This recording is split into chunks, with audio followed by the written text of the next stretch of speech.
बहुत समय पहले एक राज्य था, स्वर्णपुर। वहां के राजा का नाम था राजा विक्रमसेन। वह बलवान, बुद्धिमान और न्यायप्रिय माना जाता था। प्रजा उसे बहुत प्यार करती थी क्योंकि वह कभी किसी गरीब को खाली हाथ नहीं लौटाता था। लेकिन राजा के मन में हमेशा एक सवाल रहता था, क्या लोग मुझे मेरे सिंहासन की वजह से प्यार करते हैं या मेरी अच्छाइयों की वजह से? एक दिन राज्य में एक वृद्ध साधु आया। उसने राजा से कहा, महाराज, आपके पास सोने चांदी और सेना की ताकत तो है, पर असली राजा वही है जो बिना गद्दी और ताज के भी लोगों के दिल जीत ले। राजा को ये बात गहराई से छू गई। उसने सोचा कि वह सच का पता लगाएगा। राजा ने अपने मंत्री से कहा, मैं कुछ दिन साधारण वेश में रहकर जानना चाहता हूँ कि लोग मुझे राजा समझकर मानते हैं या इंसान समझकर। उसने साधारण किसान का रूप धारण किया और अकेले ही राज्य की गलियों, गांवों और जंगलों की ओर निकल पड़ा। यात्रा के दौरान राजा एक गरीब किसान के घर पहुंचा। किसान की पत्नी बीमार थी और घर में अनाज भी नहीं था। राजा ने अपनी अंगूठी,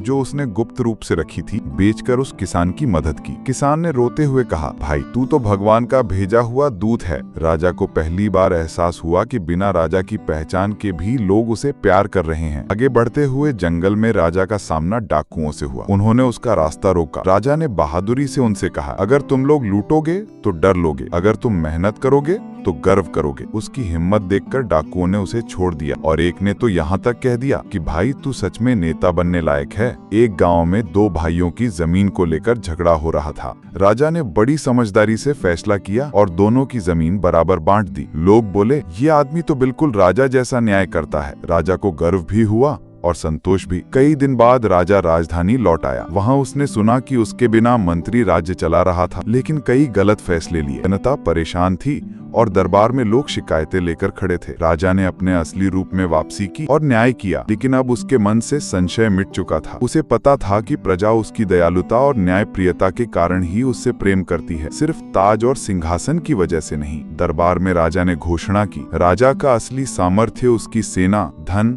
या ताज में नहीं होता। उसकी असली शक्ति उसकी प्रजा का विश्वास है। इसके बाद से राजा विक्रमसेन और भी महान माना गया। लोग कहते थे कि ऐसा राजा जन्मों में एक बार ही मिलता है।